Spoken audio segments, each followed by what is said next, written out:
Perkenalkan, nama saya Ratrika Sulfiani, NIM 23051204347 dari kelas TIJ Angkatan 2023. Komputer menjadi alat penunjang di berbagai kegiatan yang kita lakukan. Tahukah kalian, jika dulu komputer memiliki berat sekitar 30 ton dengan besar yang memenuhi hampir satu ruangan. Untuk lebih jelasnya, simak video ini.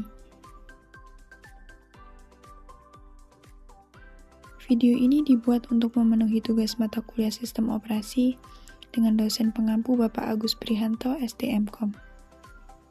Kali ini kita akan membahas sejarah komputer dari penemuan komputer pertama hingga perkembangan komputer di era sekarang.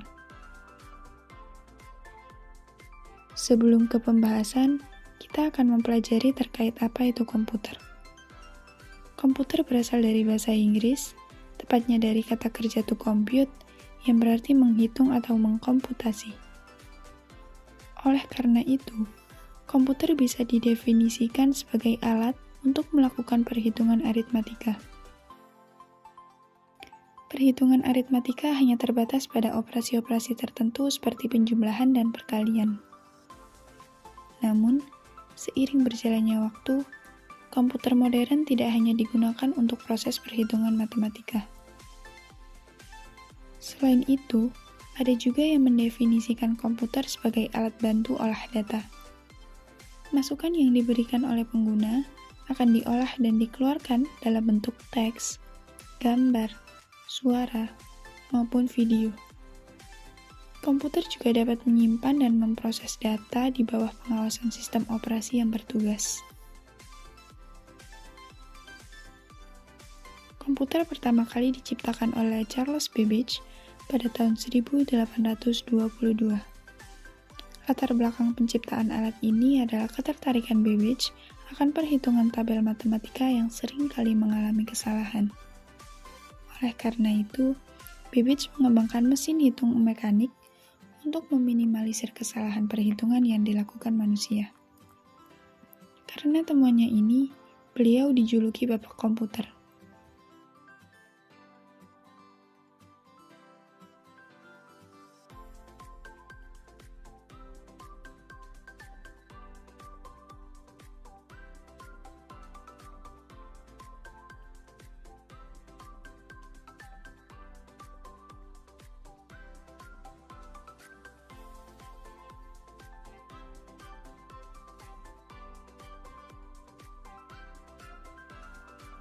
Ilustrasi tersebut adalah komputer yang telah diciptakan oleh Babbage. Komputer bernama Analytical Machine itu juga dijuluki dengan Difference Engine No. 1. Setelah adanya komputer ciptaan Babbage, perkembangan komputer semakin pesat, hingga muncul komputer-komputer yang bisa digunakan secara umum.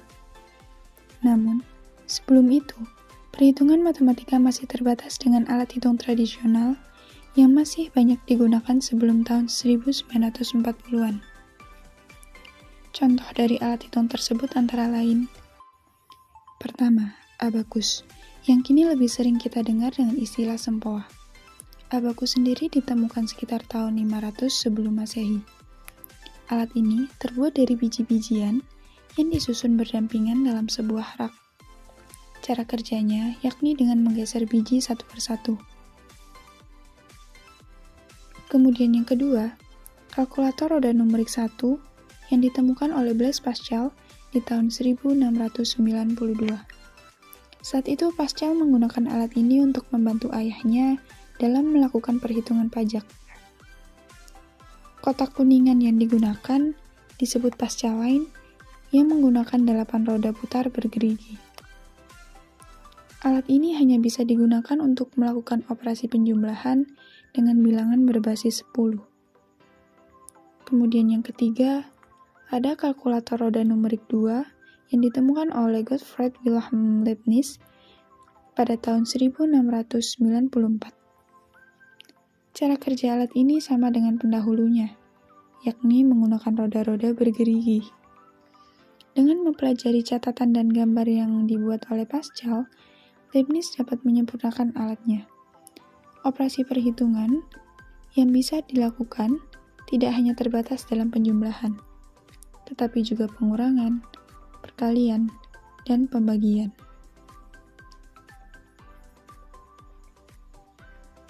Setelah memasuki tahun 1940, penggunaan alat tradisional sudah tergantikan. Perkembangan komputer sudah memasuki generasi pertama. Perkembangan komputer dibedakan menjadi 5 generasi. Generasi pertama, yakni menggunakan vacuum tubes. Generasi kedua, yang menggunakan transistor dan batch system. Generasi ketiga, yang menggunakan ICS and multiprogramming. Generasi 4 yang bisa disebut personal computer, dan generasi kelima yakni mobile computer. Kita akan membahas perkembangan komputer dari generasi pertama hingga generasi kelima. Generasi pertama dimulai pada tahun 1941 hingga tahun 1959. Setelah upaya Babbage yang tidak berhasil, di saat mendekati Perang Dunia Kedua, Profesor John Atanasoff dan seorang mahasiswa pasca sarjana yang bernama Clifford Berry membangun sebuah komputer digital fungsional pertama di Iowa State University yang terdiri dari 300 tabung vakum. Tabung vakum sendiri adalah elemen utama pemproses dan memori.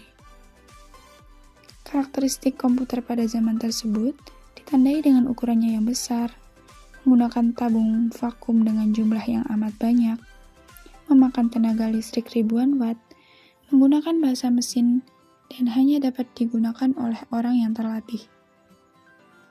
Hanya orang yang ahli saja yang dapat menggunakan komputer ini karena sangat sulit dan daya komputasinya yang sangat lambat.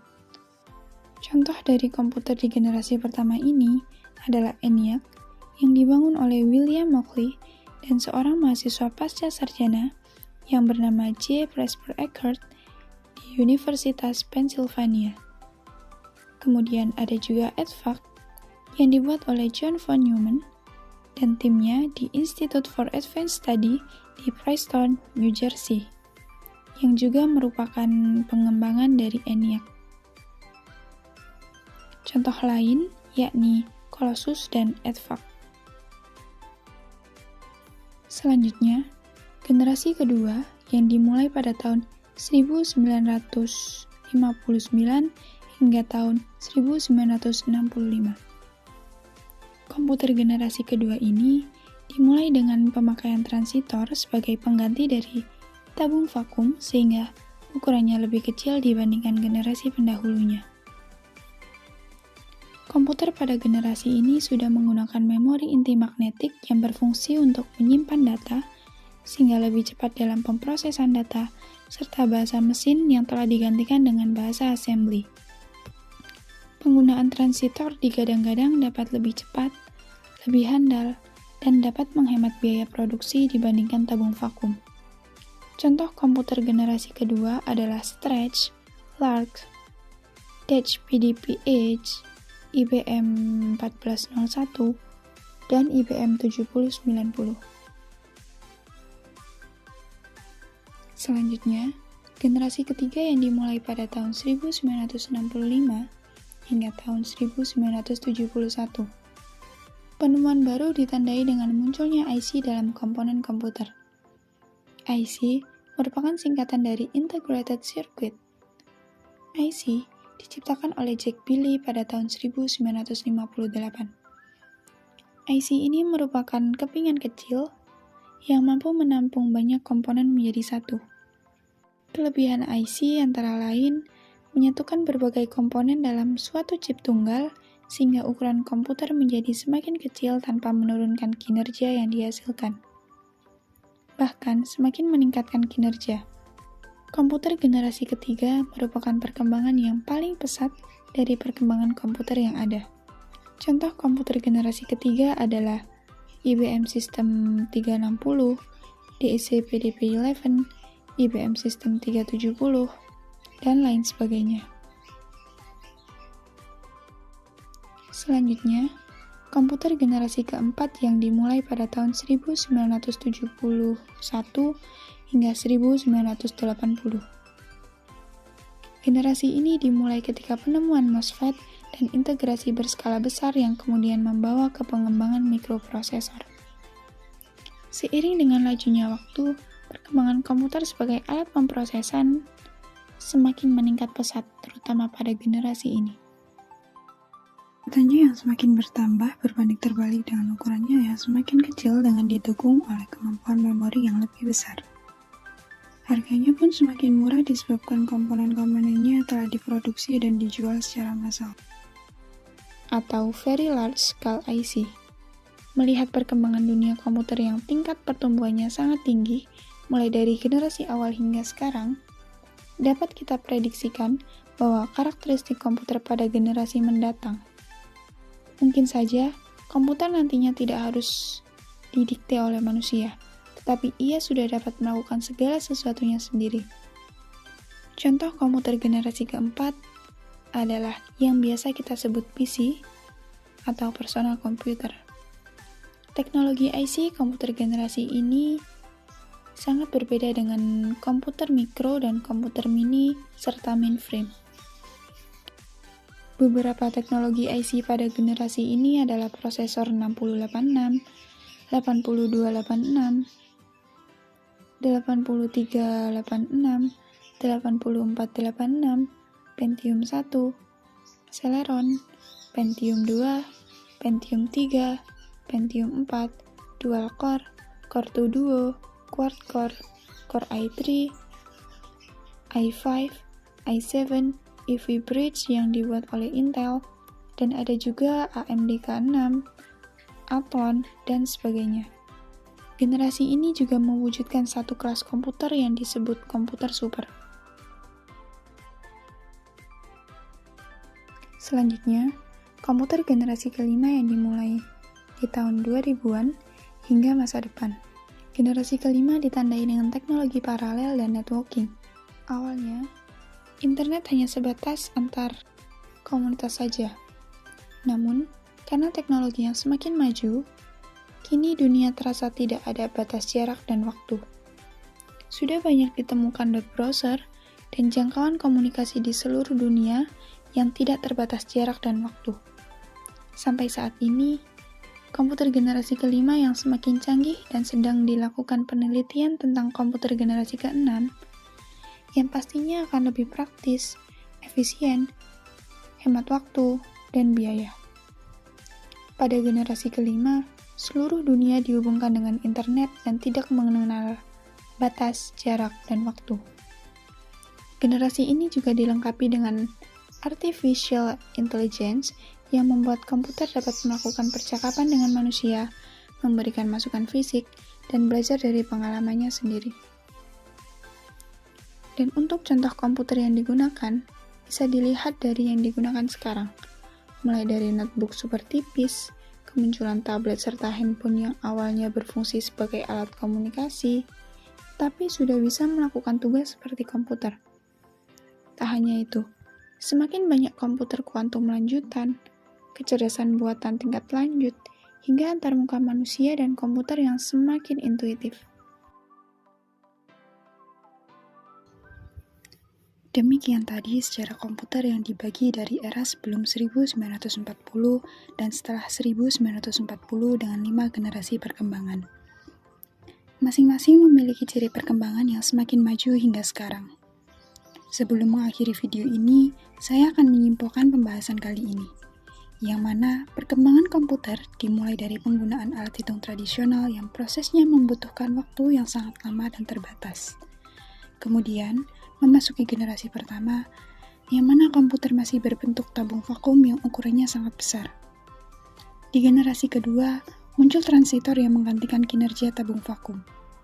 Selanjutnya, pada generasi ketiga, mulai ditemukan integrated circuit yang membuat pemrosesan data semakin cepat dengan ukuran komputer yang lebih kecil. Memasuki generasi keempat, komponen-komponen komputer mengalami perkembangan yang sangat cepat. Dan terakhir, di generasi kelima, mulai marak artificial intelligence yang mempermudah interaksi antara komputer dengan manusia. Lalu, bagaimana kondisi komputer di masa mendatang? Perkembangan seperti apa yang akan terjadi? Dan mungkinkah komputer sudah tidak berbentuk fisik? Atau apakah kecerdasan buatan akan mengalahkan kinerja manusia? Sekian yang bisa saya sampaikan. Terima kasih.